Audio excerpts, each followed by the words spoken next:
So Trump is cracking down on food stamps. You're now going to have to do 15 hours a week of community service. I don't work. Okay, this is my time that they're asking me to use. So what am I going to do? How am I going to feed my kids? It can seem difficult to understand complaints about work requirements when these assistance programs are funded through public money. Many believe that giving a small amount of time or effort in return is a reasonable expectation. Today, we're looking at some of the latest benefit-related clips online, so stay tuned. Nelson Scott is on the verge of losing access to the Supplemental Nutrition Assistance Program, or SNAP. He is 38, not disabled, doesn't have any kids, doesn't go to school, and doesn't have a job. Those are just some of the reasons he is no longer eligible for SNAP benefits. How much did SNAP help you? It helped me a lot. I get $292 a month. The U.S. Department of Agriculture crackdown is led by President Trump, who signed the One Big Beautiful Bill into law in July. The government shutdown stalled the November 1st deadline for implementation. However, these changes are still coming up. We help. Signe Anderson is a senior director of nutrition advocacy with the Tennessee Justice Center. Because of rules like this, we can see individuals that are going to be forced to skip meals. She points out senior citizens and children between the age of 15 and 18 will be most impacted. Rick Williams is a conservative political analyst. A 15 or 16-year-old can take care of themselves at home while you go work. There's no reason you can't be working.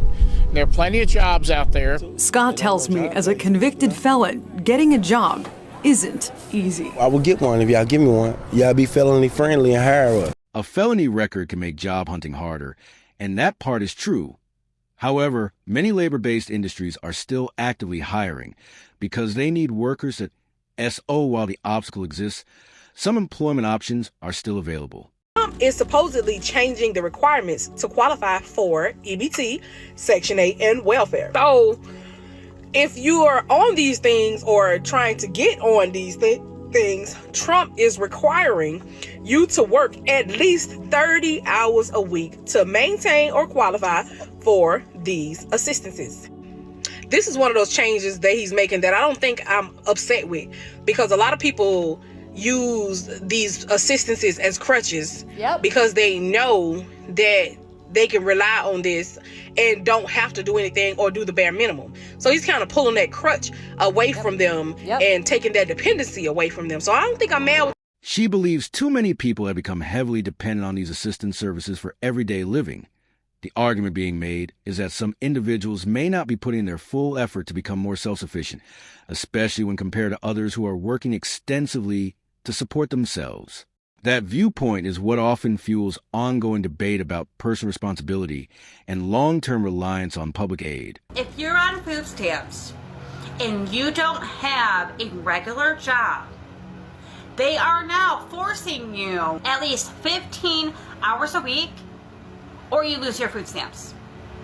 I have been on food stamps for 13 years, okay? I get the maximum, $4,300 a month. Okay, I have 6 kids, 4 baby daddies. None of my baby daddies actually help with their kids, so I have to get help from the government, from the taxpayers, okay? From you guys, okay? I can't go out and get a regular job. I have 6 kids, like I just said, okay? And I'm doing this by myself. I can't go out and get a regular job. So now you expect me to go work for free? Because that's what violent community service is. You're working for free. If I won't go out and get a real job, work for cash, why would you think I would work for free? 15 hours. I don't have the time. So now I'm at risk of losing my food stamps because of this new rule.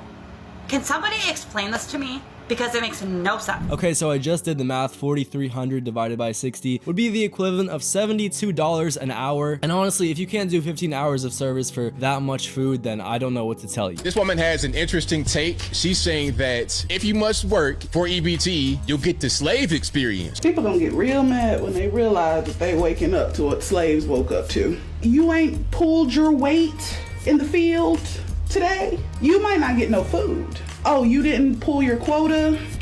Let me go ahead and take that house. You got a baby that's hungry, a roof that's leaking, and your boss ain't giving a damn about your familial issues or your mental health. Let's pause right there. Since when are you entitled to all those things? Is it about slavery or is it about being a functional adult in society? You're not entitled to all those things. You got to go out there and work. You have a home, you got children, you got to feed them, you got to take care of them. It's your responsibility, not somebody else's. If you made the kids, you got to feed the kids. What they say, if you can't feed them, don't breed them. How is it the government's responsibility? And the government is not even saying you can't have those things. The government says if you want benefits from us, if you want all these things, you got to put in some work. 20 hours a week, 80 hours in a month, it ain't that bad. So when you look at it that way, the argument being made is that completing 15 hours of service in exchange for that level of support does not seem unreasonable to many people. About being a big family is the food stamps that we get.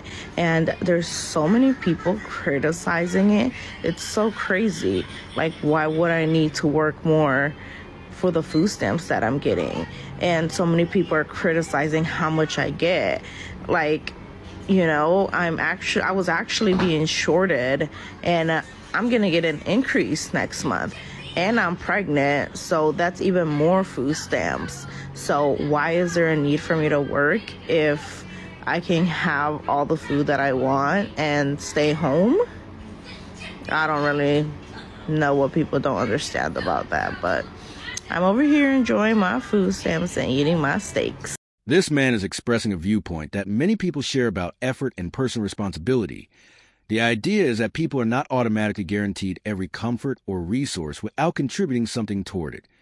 For most individuals, obtaining the things they need or want usually requires work, consistency, and personal effort over time. I've been saying this for years. EBT and SNAP was not meant to be a freaking lifestyle. It started off as temporary help, assistance, not some freaking lifelong handout. And you know what? Back in the day, it used to be embarrassing to live off the system. From this perspective, the concern is about becoming too dependent on government assistance while raising a family without building financial stability elsewhere. The larger point being made is that if those benefits were ever reduced or removed, anyone without employment or savings could face a very difficult situation, and in that kind of scenario, providing long-term security and care for children becomes much harder without another reliable source of income. From EBT,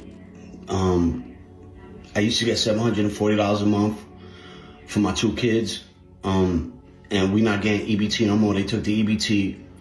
They saying I gotta work 20 hours a week. I'm not working for nobody. Get the out of here. This is what Americans, taxpayer, work for us. They work for me. They gotta help me feed my kids. Get the out of here.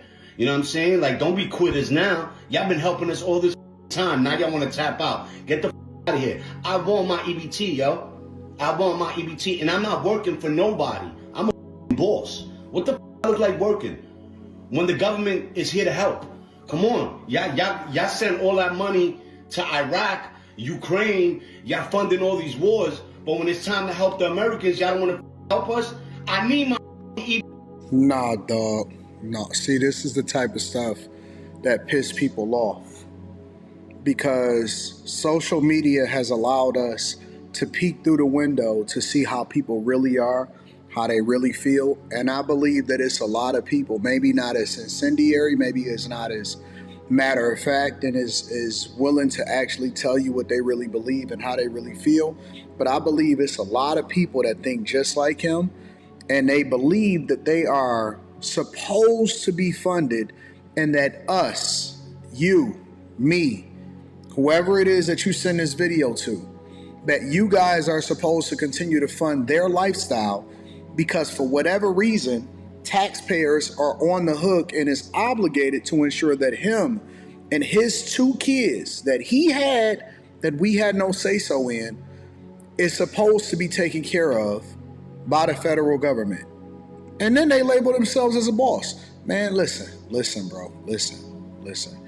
You would not believe the amount of people that's walking around here entitled, acting like the world owes them something. It pisses me off. It angers me. It aggravates me. She's expressing 2 common concerns: spending benefits on non-essential foods and long-term reliance on assistance without working. These points are often debated in discussions about how support programs should be used. One or more child. Stay with me now. If we are qualified to receive a certain amount of money during tax time, as long as we don't go over that income bracket, we should qualify for food stamps every month for these children.